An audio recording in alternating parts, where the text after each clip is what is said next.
Hello students, आज का हमारा टॉपिक होगा मैथमेटिक्स का क्लास 11th का फर्स्ट टॉपिक सेट। तो हम लोग जानते हैं पहले सेट है क्या। सेट को डिफाइन करते हैं। Set is collection of well defined objects or items. Suppose that A is equal to 1 2 3 4 5 6 7 and so on.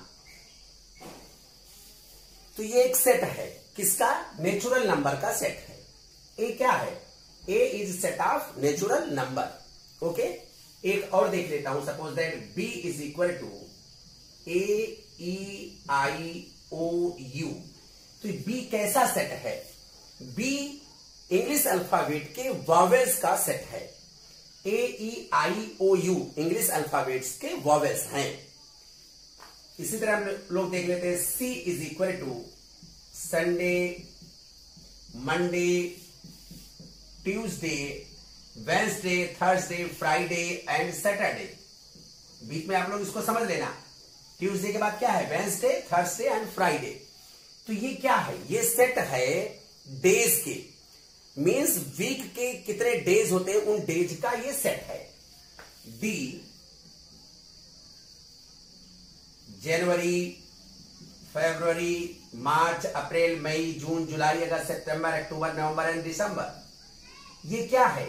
This is collection of months of a year. एक साल के जो मंथ्स होते हैं उनका कलेक्शन है। तो ये भी एक क्या हो गया? सेट हो गया। Suppose that E is equal to A L H B D। ये इलाहाबाद के लेटर का सेट है।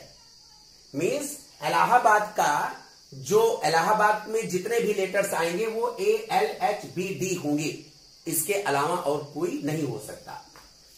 एक और देख लेता हूं मैं। सपोज दैट F एक सेट है। हमने लिखा यहां पर जवाहरलाल नेहरू, लाल बहादुर शास्त्री, इंदिरा गांधी और इस तरह से करके dot dot dot dot present prime minister Narendra Modi. Narendra Modi ये हमारा किस चीज का कलेक्शन है? ये कलेक्शन है all the prime minister of India. इसी तरह से हम एक और कलेक्शन अगर ले लें 2 4 6 8 10 12, आपको समझ में आ गया होगा। ये कलेक्शन है इवन नेचुरल नंबर्स का। ये इवन भी है और नेचुरल है। तो इवन नेचुरल नंबर्स का ये कलेक्शन हो गया। इवन नंबर्स हो गए ये। इस तरह से हम कह सकते हैं set is defined as the collection of all the well defined objects. Well defined objects होने चाहिए। मींस जिस चीज का हम कलेक्शन कर रहे हैं वो वेल डिफाइंड होना चाहिए। अगर हम उसको वेल डिफाइंड नहीं कर पा रहे हैं तो फिर वो हमारा कभी सेट नहीं हो सकता। Suppose that 10 best players of the world. तो संसार के 10 सबसे अच्छे खिलाड़ियों का कोई कलेक्शन वेल डिफाइंड नहीं है, इसलिए हम इसको सेट नहीं कह सकते। सेट में यह निश्चित होना चाहिए या तो इसके अंदर कोई एलिमेंट है या तो इसके अंदर कोई एलिमेंट नहीं है। अब हम देखते हैं सेट को रिप्रेजेंट करने के तरीके। सेट को हम किन किन तरीकों से रिप्रेजेंट कर सकते हैं? तो सेट को रिप्रेजेंट करने के दो तरीके हैं। फर्स्ट है रोस्टर फॉर्म, रोस्टर फॉर्म, और सेकंड है set builder form, set builder form. अब रोस्टर फॉर्म क्या है और सेट बिल्डर फॉर्म क्या है, हम इसको भी देख लेते हैं। A is equal to 1 2 3 4 5 6 7 and that up to infinity। ये जो हमारा सेट है और जो सेट को मैंने रिप्रेजेंट किया है ये रोस्टर फॉर्म में है। अगर हम इसको सेट बिल्डर फॉर्म में राइट करें तो we can write it as A is equal to X such that X is element of natural number or X belongs to N। यहां पर एक साइन आया है, इस साइन को बोलते हैं बिलोंग्स टू आर एलिमेंट, और इस साइन को बोलते हैं does not belong to, means हम, ये मेरा हो गया रोस्टर फार्म, ये मेरा हो गया सेट वेल्डर फार्म। अब हम इसको सेट वेल्डर फार्म में राइट करना चाहें तो हम इसको राइट कर सकते हैं b is equal to x such that x is a vowel of English alphabet, vowel of English alphabet, English alphabet, x is vowel of English alphabet. Okay, ये भी हमारा सेट वेल्डर फॉर्म, इसको भी right कर सकते हैं।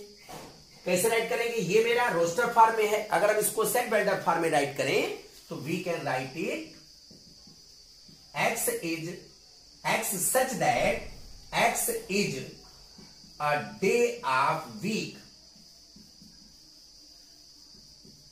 x is a day of week. इसको भी अगर हम सेट वेल्डर फॉर्म में राइट करें, ये सब का सब मैंने जो इधर राइट किया वो सब रोस्टर फॉर्म में है, और ये वाला जो तरीका है इसको बोलते हैं सेट वेल्डर फॉर्म। इसको अगर हम सेट वेल्डर फॉर्म में राइट करें तो अब आप लोगों को समझ में आ गया होगा d is equal to x such that x is yes a month of year, x is a month of year, and e is equal to x such that x is a letter of Allahabad।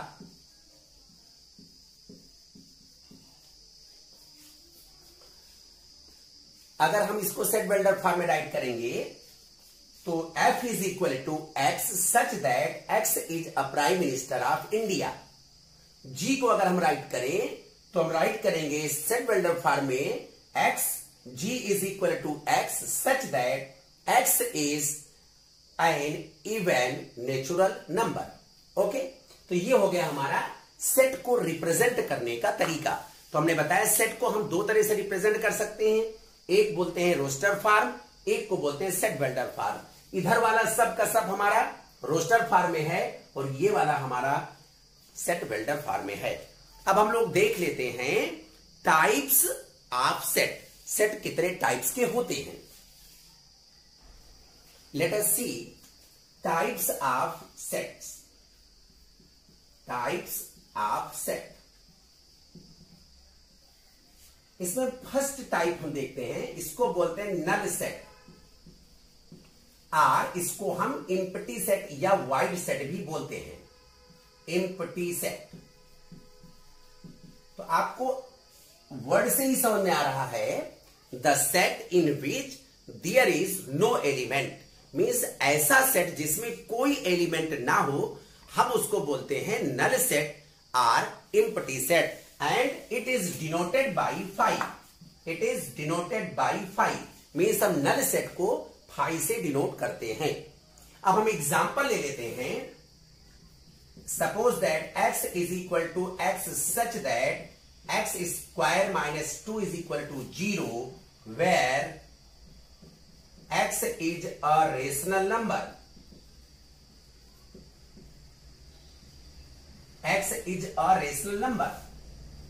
अब आप यहां पर थोड़ा सा care करो, हमारे पास है x square minus 2 is equal to 0, then x square is equal to 2, then x is equal to square root of 2, ये प्लस और माइनस दोनों हो सकता है।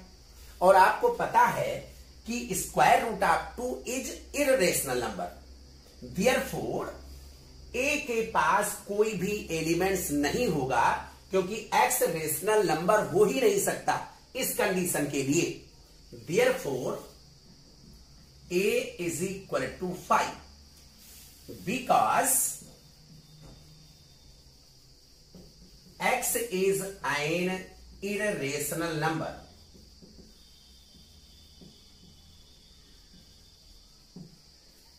एक और एग्जांपल ले लेते हैं, सपोज दैट हमने कहा b is equal to x such that x is Prime Minister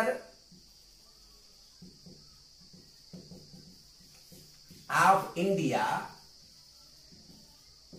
before Jawaharlal Nehru, mean Jawaharlal Nehru के पहले के प्राइम मिनिस्टर का सेट। तो आपको पता है कि जवाहरलाल नेहरू के पहले कोई प्रधानमंत्री इंडिया के नहीं थे, इसलिए इसमें भी कोई एलिमेंट नहीं होगा, and therefore this is also an empty set, और we can say it null set. Okay, second number हम लोग देखते हैं फाइनाइट सेट। सेकंड सेट है हमारा, सेकंड टाइप ऑफ जो सेट है वो है finite set. It means the set which consist of definite elements, means ऐसा सेट जिसमें एलिमेंट्स डिफिनिट हैं, जिनके बारे में हम सर्टेनली फिक्स कर सकते हैं कि इतने ही एलिमेंट्स हैं। Suppose that A is equal to AEIOU, ये डिफिनिट एलिमेंट्स हैं 1 2 3 4 5। Suppose that B is equal to 1 2 3 4 5, इसमें भी डिफिनिट एलिमेंट्स हैं। C is equal to X such that X square minus 4 is equal to 0, where X is natural. तो यहां पर भी x की वैल्यू निश्चित है। और आप समझ लीजिए अगर कोई नल सेट है, मीन्स एम्प्टी सेट है, तो वह भी एक फाइनाइट सेट है। अब इसका ठीक अपोजिट होता है third number, that is infinite set. Infinite set means ऐसा सेट जिसमें नंबर ऑफ एलिमेंट्स डिफिनिट ना हो, मीन्स इनडिफिनिट हो। For example A is equal to 1 2 3 4 and so on, इसमें नंबर ऑफ एलिमेंट्स डिफिनिट नहीं है। B is equal to dot dot dot dot -3 -2 -1 0 1 2 3 and so on, इसमें भी number of element definite नहीं है। C is equal to set of all the stars in the sky, ये भी definite नहीं है। तो जो भी चीजें डिफिनिट नहीं है, मीन्स जिनमें जिस सेट में नंबर ऑफ एलिमेंट्स इनडिफिनिट हो, मीन्स डिफिनिट ना हो, वो इनफाइनाइट सेट होगा। अगर ये तो मेरा सेट बिल्डर फॉर्म में मैंने इसको राइट किया है, अगर हम इसको रोस्टर फॉर्म में राइट किया है, अगर हम इसको सेट बिल्डर फॉर्म में राइट करें तो we can write it A is equal to X such that X is a natural number, and here we can write B is equal to X such that X is an integer.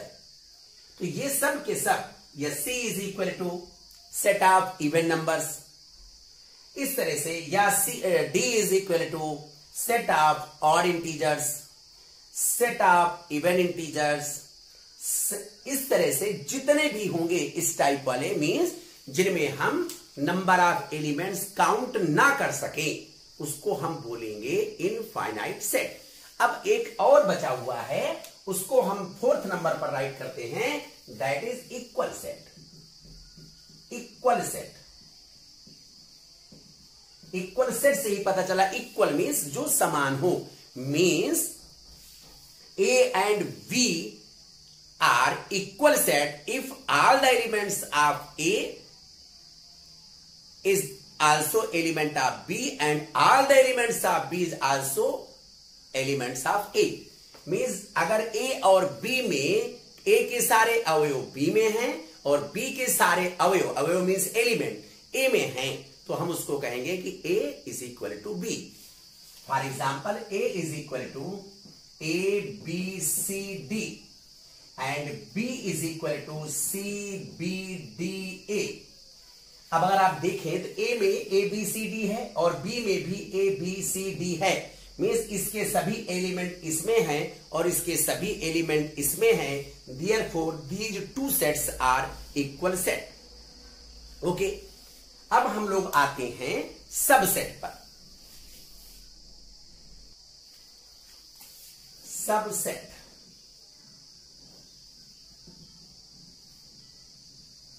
Suppose that हमने एक set लिया A is equal to x such that x belongs to n means x एक natural number है और इसमें से हमने एक ले लिया b is equal to 1 2 3 4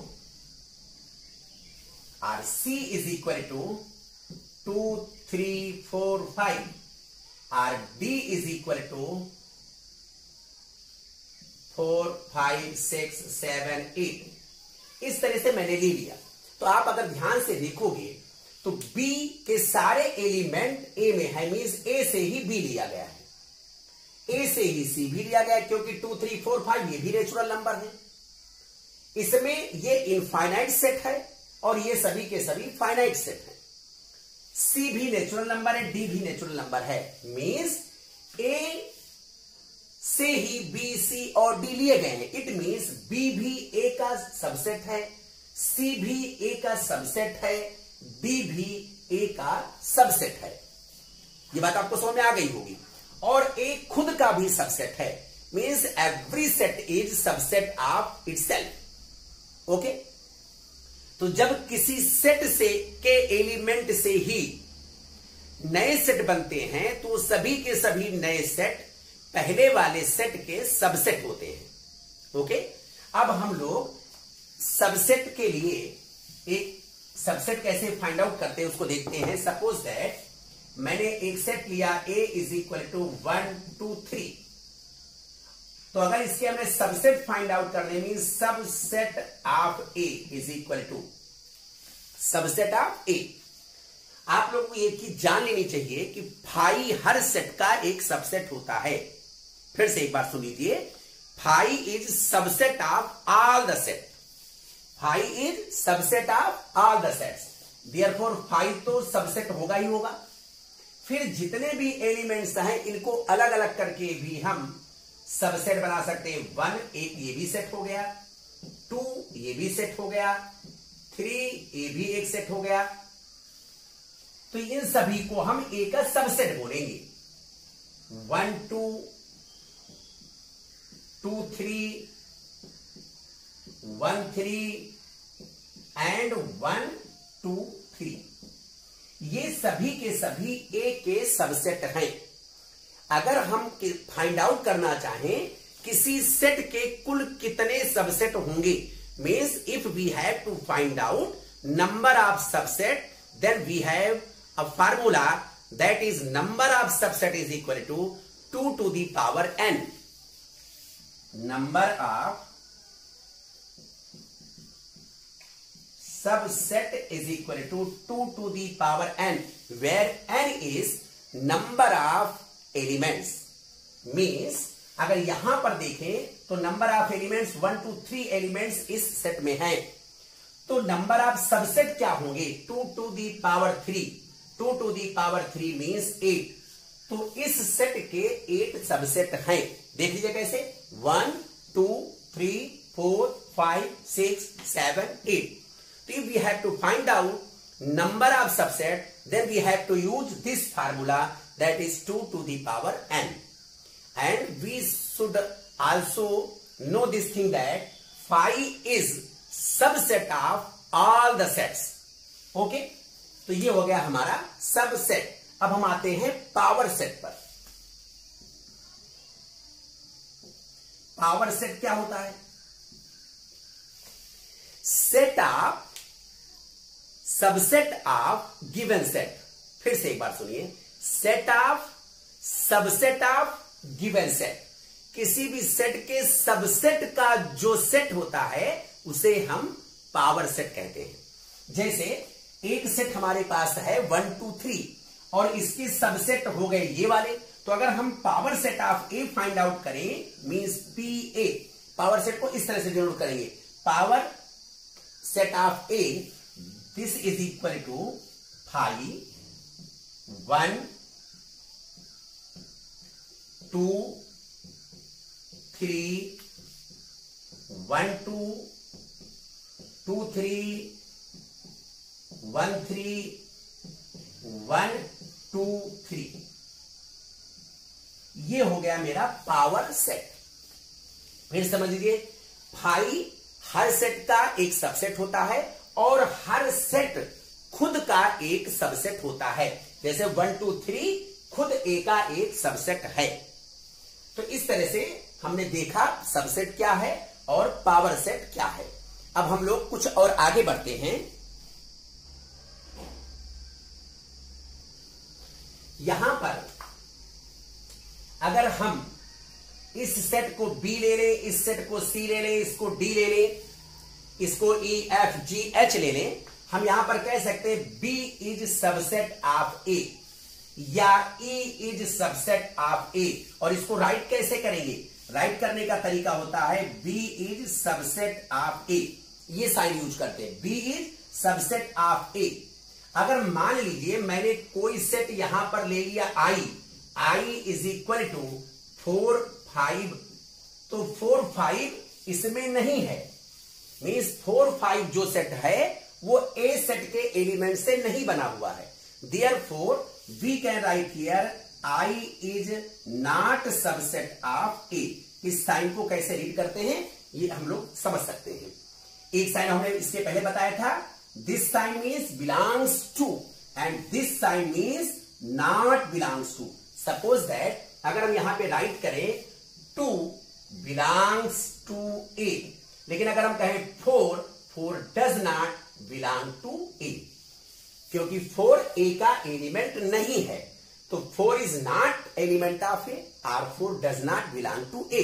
and here 2 is A का एक एलिमेंट है, तो we read it 2 is element of A, और in other form we can say 2 belongs to A.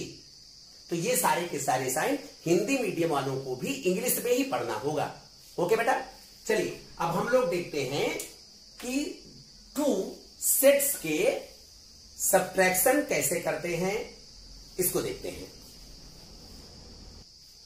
Suppose that A is equal to 1 2 3 4 5 and B is equal to 2 3 6 7, C is equal to 4 5 7 8। इस तरह से मेरे पास 3 set हैं and we have to find out value of A minus B. अगर हमें A minus B find out करना है, या हमें B minus A find out करना है, या हमें A minus C find out करना है, या हमें सी माइनस ए फाइंड आउट करना है, ये सब के सब हम कैसे फाइंड आउट कर सकते हैं? या बी माइनस सी फाइंड आउट करना है, या सी माइनस बी फाइंड आउट करना है। हम इसको कैसे फाइंड आउट करेंगे? बहुत अच्छे से देखिएगा। ए माइनस बी मीन्स ए सेट में से उन सभी एलिमेंट्स को हमें निकाल देना है जो बी में हैं, मीन्स जो ए और बी के कॉमन एलिमेंट्स हैं। कैसे देखते हैं हम लोग? ए और बी में कॉमन एलिमेंट्स क्या है? 2 3। 2 3 is common elements, 2 3 are common elements of A and B. Means 2 और 3 को ए में से निकाल दीजिए, 2 3 निकाल दिया तो हमारे पास क्या बच जाएगा? 1 4 5। मीन्स यहां पर बी के एलिमेंट्स नहीं लिखने हैं, ए माइनस बी में ए के ही एलिमेंट्स लिखने हैं, लेकिन जो ए और बी में कॉमन एलिमेंट्स हैं उनको निकालने के बाद में। यहां पर देखिए बी माइनस ए, अब की बार बी में से ए वाले कॉमन एलिमेंट्स निकाल दीजिए, 2 3 निकाल देंगे तो हमारे पास क्या बच जाएगा? 6 7। अब हमें निकालना है ए माइनस सी। ए माइनस सी हम लोग देख लेते हैं, ए माइनस सी। ए और सी में कॉमन एलिमेंट्स क्या है? 4 5, तो हम 4 5 ए में से निकाल देंगे तो हमारे पास बच जाएगा 1 2 3। ये हमारा हो गया ए माइनस सी। लेकिन अगर हमें सी माइनस ए निकालना है तो सी माइनस ए में 4 5 निकाल दीजिए तो हमारे पास बचेगा 7 8। अब अगर हमें बी माइनस सी निकालना है तो बी और सी में कॉमन एलिमेंट्स देखिए क्या है? बी और सी में कॉमन एलिमेंट्स है 7। Therefore, इसमें से 7 निकाल दीजिए तो बचेगा मेरे पास 2 3 6। अब अगर हमें सी माइनस बी निकालना है तो सी में से बी निकाल दीजिए, जो 7 कॉमन है उसको निकाल दीजिए, बचेगा क्या मेरे पास? 4 5 8। तो इस तरह से हम 2 सेट्स के सब्ट्रैक्शन फाइंड आउट करते हैं। एक साइन हम लोग यहां पर और भी समझ लेते हैं। Suppose that we have to find out A union B. A union B means A और बी दोनों सेट के जो एलिमेंट्स हैं उनको एक साथ हम कैसे राइट करेंगे? तो सभी एलिमेंट्स को, ए और बी के सभी एलिमेंट्स को हमें राइट कर देना है। 1 2 3। अब ऐसा नहीं कि 2 3 यहां पे 2 3 यहां पे, तो हम 2 3 को 2 बार लिखेंगे ना, सारे एलिमेंट्स को एक बार ही लिखना है। 1 2 3 4 5 6 7, तो ये हो जाएगा मेरा A यूनियन B। अगर suppose that we have to find out B union C, B union C, एक बात और समझ लीजिएगा, A यूनियन B और B यूनियन A दोनों सेम होंगे, B यूनियन C और C यूनियन B भी सेम ही होंगे, क्योंकि सभी के एलिमेंट्स को मिलाकर के मुझे लिखना है। ओके, तो B यूनियन C हम कैसे राइट करेंगे, यहां पर बेटा देखिए 2 3 4 5 6 7 8, 2 3 4 5 6 7 8। इसके बाद suppose that we have to write here A union C, A और C को हमें राइट करना है, तो कैसे राइट करेंगे, यहां पर 1 2 3 4 5 7 8, ऐसा। और अगर हमें सभी को एक साथ A union B union C लिखना है, A union B union C लिखना है, तो इन तीनों सेट्स के सभी एलिमेंट्स को राइट कर दीजिए, 1 2 3 4 5 6 7 8, ये हो जाएगा मेरा A union B union C।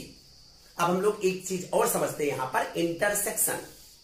What is intersection means two set के इंटरसेक्शन को हम कैसे राइट करेंगे, A इंटरसेक्शन B, A और B का common elements, intersection means common element, A और B में कॉमन एलिमेंट्स क्या है, आप ध्यान से देखिएगा, A और B के कॉमन एलिमेंट्स हैं 2 and 3, ये हो जाएगा A intersection B। If we write here B intersection C, B intersection C, what is common here? Only 7. So B intersection C is 7. Now A intersection C, अगर हमें A और C के बीच का intersection find out करना है, then we have 4 5 4 5। इस तरह से हम लोग यूनियन और इंटरसेक्शन फाइंड आउट करते हैं। ओके, अब हम लोग देखते हैं यूनिवर्सल सेट, इसको हम यू से डिनोट करते हैं।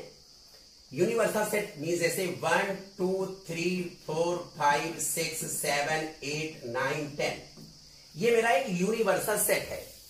हम यूनिवर्सल इसको क्यों कह रहे हैं, क्योंकि इस जितने भी सेट और हमारे पास है A B C, A B और C तीनों का ये बाप है, इट मींस तीनों के ही एलिमेंट्स U में हैं।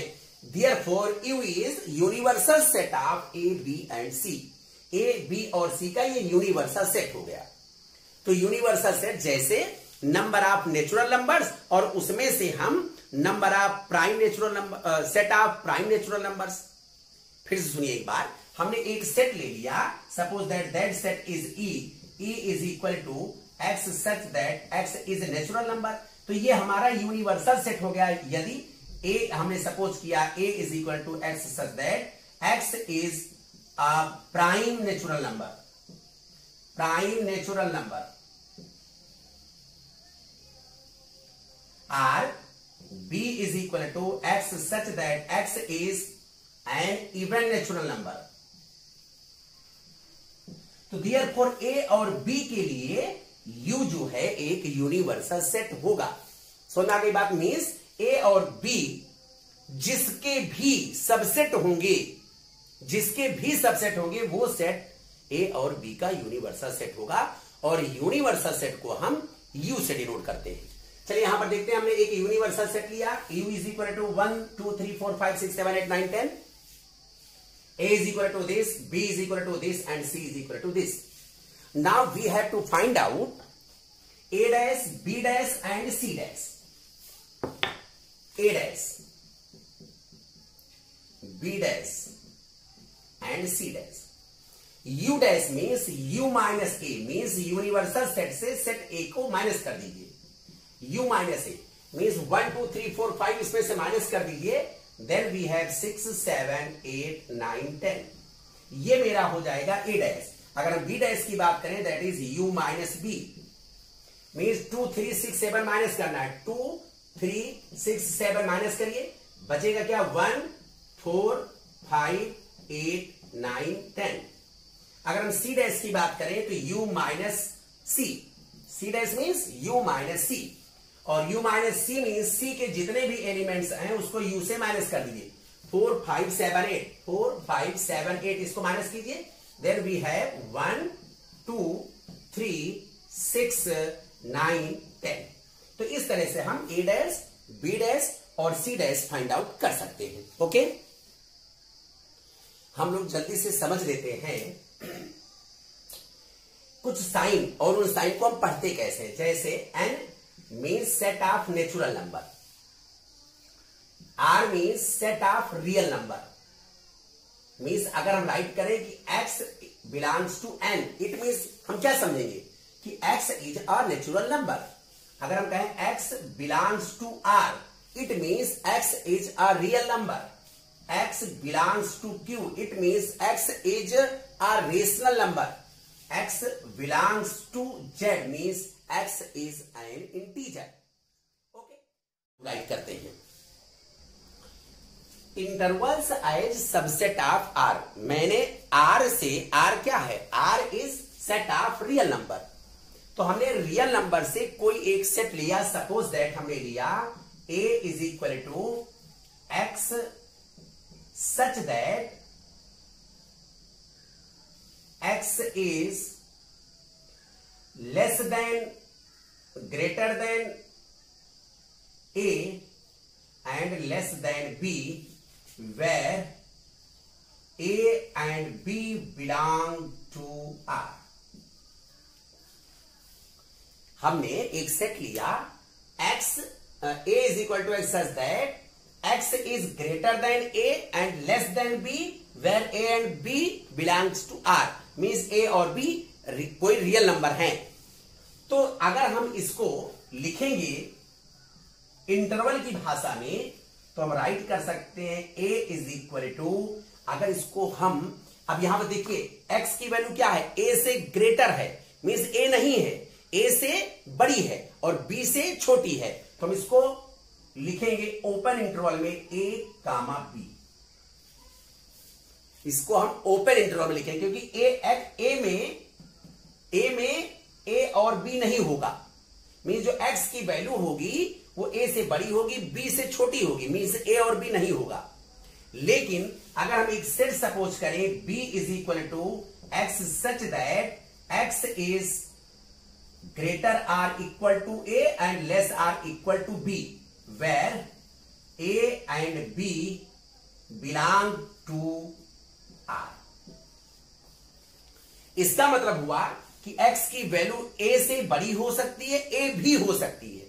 हम इसको बोलेंगे क्लोज इंटरवल और इसको राइट करेंगे b is equal to a comma b, means b का एलिमेंट a भी हो सकता है और b भी हो सकता है। लेकिन यहां a का एलिमेंट a और b नहीं हो सकता, बल्कि a और b के जो बीच में रियल नंबर होंगे केवल वही हो सकते हैं। इसको हम बोलते हैं ओपन इंटरवल्स, इसको हम बोलते हैं क्लोज इंटरवल्स। और ये आगे हम जब पढ़ेंगे और आगे डिफरेंशिएशन वगैरह पढ़ेंगे, इंटीग्रेशन वगैरह पढ़ेंगे, तो इसकी बहुत ही वैल्यू होगी ओपन इंटरवल की और क्लोज इंटरवल की। तो इसको हम लोग बहुत अच्छी तरीके से समझ सकते हैं। ये हो गया मेरा ओपन इंटरवल। ओपन इंटरवल में जो एलिमेंट्स होंगे वो रियल वैल्यू में नहीं होंगे, मींस ए के एलिमेंट ए और बी के अलावा, मींस ए और बी के बीच में होंगे, ए और बी नहीं हो सकते। और इस वाले में ए भी हो सकता है, बी भी हो सकता है और ए और बी के बीच के भी एलिमेंट्स हो सकते हैं। इसको बोलते हैं हम क्लोज्ड इंटरवल, इसको बोलते हैं हम ओपन इंटरवल। तो ये हो गया पूरा सेट का इंट्रोडक्शन। अब अगर आप लोग खुद से चाहो तो फिर एक्सरसाइज के 1.1, 1.2, 1.3 खुद आप लोग सॉल्व कर सकते हो। ओके।